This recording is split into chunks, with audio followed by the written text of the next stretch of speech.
दोस्तों जब भी बाइक खरीदने की बात आती है तो ज़्यादा करके लोग क्या सोचते हैं कि वो अपनी बाइक को ईएमआई के थ्रू खरीद लेंगे ताकि जो भी अमाउंट है वो आसान किस्तों में वो भर सके और उनकी बाइक भी उन्हें तुरंत की तुरंत मिल जाए। वहाँ पे दोस्तों आपको डाउन पेमेंट भी देना पड़ता है और डाउन पेमेंट जो भी आप देते हैं 10,000, 20,000, 30,000, उसके बाद जो अमाउंट बचता है उस अमाउंट को इंटरेस्ट के साथ उस अमाउंट में इंटरेस्ट प्लस करके उसकी ईएमआई बनाई जाती है और वो ईएमआई आपको हर महीने भरनी पड़ती है।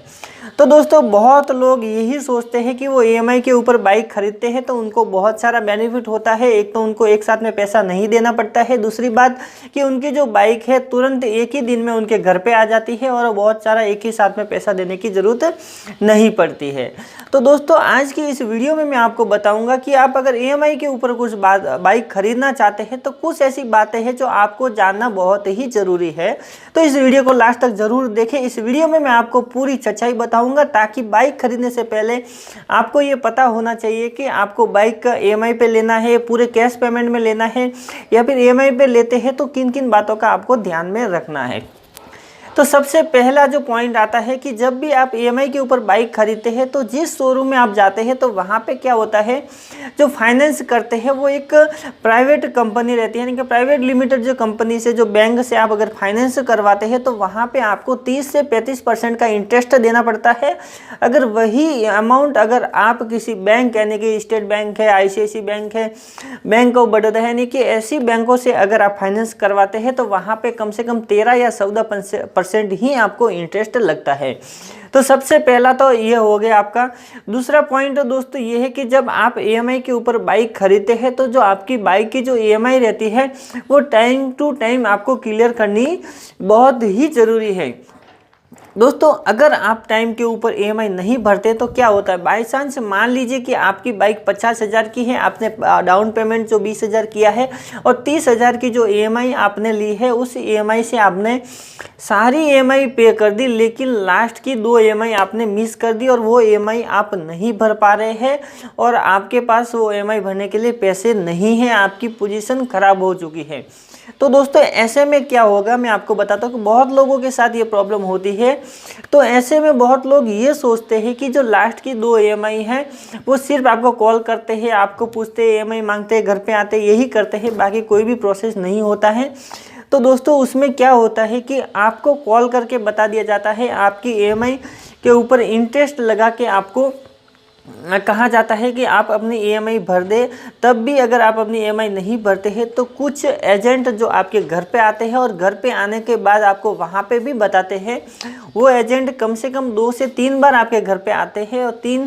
2 से 3 बार जब आने के बाद भी अगर आप ईएमआई नहीं भरते हैं तो जो ईएमआई बाकी है आपका, उसका प्रतिदिन 20 रुपये के हिसाब से ब्याज लगाया जाता है। और वो ब्याज अगर आप 2 महीना, 4 महीना, 5 महीना, 6 महीने तक नहीं भरते हैं तो जो आपका बचा हुआ अमाउंट 5,000 या 10,000 है, उस अमाउंट का जो ब्याज और इंटरेस्ट लगा के कम से कम 30,000 और 40,000 के आसपास चला जाता है। फिर आपको वही बंदे आपके घर पे आते हैं, एजेंट आपके घर पे आते हैं, वहाँ पे आपको बताते हैं कि आपका अमाउंट 40,000 है, आप अगर पे नहीं करेंगे तो आपकी जो बाइक है वो हम उठा के लेके जाएंगे। तो ऐसे में क्या होता है कि वहाँ पे भी आप रिक्वेस्ट करते हैं, उनसे बातचीत करते हैं और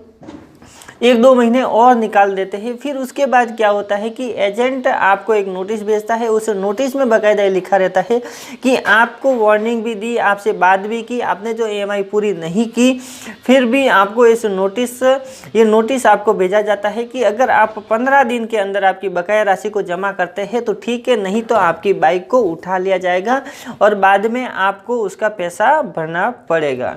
तो उस नोटिस के बाद अगर आप 15 दिन के अंदर अंदर आपका जो पेमेंट है वो जमा कर देते हैं तो ठीक है। अगर उस पेमेंट को आप जमा नहीं करते हैं तो वहाँ पे जो एजेंट आते हैं वो आपकी बाइक को लेके चले जाते हैं और फिर उसके बाद जब आप शोरूम में जाते हैं, उनसे बात करते हैं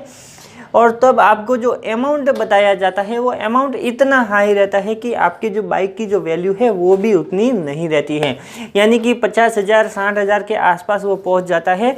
क्योंकि ये जो मिस्टेक है वो आपकी ही रहती है, आपके द्वारा ही दी गई जो ईएमआई जो मिस की गई है उस ईएमआई के कारण ही वो इंटरेस्ट लगा के आपका जो अमाउंट है इतना हो गया और उसी कारण से वो बाइक भी लेके चले जाते हैं और उसके बाद आपसे पैसा मांगते हैं। अब दोस्तों क्या होता है, इन केस में भी क्या होता है कि आपकी बाइक भी लेके गए और जो पैसा बाकी है वो भी आपको भरना पड़ेगा, यानी कि वो आपसे मांगते ही रहते हैं। इन केस में आपको ऐसा लगता है कि आपका जो अमाउंट भरना है आपको 50,000 और बाइक की वैल्यू आपने बहुत चला ली, अब उसकी वैल्यू अगर सेकेंड हैंड में भी बेचते हैं तो 30,000 ही आ रही है। तो आप सोचते हैं कि जाने दो, बाइक गई तो गई, मैं 50,000 नहीं भरूंगा, उसकी बदले में मैं दूसरी ही बाइक खरीद लूँगा। तो उसमें भी क्या होता है दोस्तों कि जो बकाया 20,000 है, जो आपको जो बाइक का जो अमाउंट वहाँ पे लेस कर दिया जाएगा और बाकी बचा अमाउंट भी आपको वहाँ पे करना पड़ेगा, यानी कि आपकी बाइक भी चली जाएगी और बाइक का जो बकाया राशि है वो भी आपको 10,000 20,000 जो भी ऊपर होता है वो भी आपको वहाँ पे करना पड़ेगा और आपको वहाँ पे देना पड़ेगा। इन केस आपके पास पैसा नहीं है, अगर देने के लिए भी पैसा नहीं है तो आपके पास वो कॉल आएंगे, घर पे एजेंट आएंगे, परेशान करेंगे, आपको ऐसी ऐसी बातें बोलेंगे। तो अगर आपके पास नहीं है तो आप उनके खिलाफ एक FIR दर्ज करा सकते हैं सॉरी दोस्तों, उनके खिलाफ एक FIR दर्ज करवा सकते हैं कि आपको ऐसे ऐसे एजेंट है जो कि परेशान कर रहे हैं पेमेंट के लिए, आपकी बाइक भी लेके गए, वो भी लेके गए। तो लीगल प्रोसेस के हिसाब से वो आपके घर पे आना बंद हो जाएंगे, आपको परेशान करना बंद कर देंगे, वहाँ पे मैटर क्लोज हो जाएगा और आपका जो बकाया है वो बकाया ही रहेगा। तो दोस्तों ये होता है ऐसा, मतलब ये चीज़ जो बाइक खरीदते हैं तो ऐसी फॉर्मेलिटी बहुत लोगों के साथ होती है, बहुत लोगों के साथ ऐसी प्रॉब्लम आती है। तो दोस्तों आपको ध्यान में रखना है, जो भी आप EMI कराते हैं उस EMI को टाइम पे भर देना चाहिए ताकि आपका जो सिविल स्कोर बना रहे, आपका जो क्रेडिट है वो बना रहे हैं। एक भी EMI को मिस नहीं करना है, चाहे वो 1 हो 2 हो, लास्ट की हो या पहले की हो। अगर आप लेते हैं EMI पे तो EMI पूरी ज़रूर करें ताकि आपकी बाइक भी आपके पास सलामत रहे, आपको कोई भी नुकसान ना हो। और किसी भी बात को लेके, यानी कि एजेंट आपके घर पे आते हैं तो बहुत सारी परेशानियाँ होती हैं, तो ऐसी परेशानियों का सामना भी आपको नहीं करना पड़े।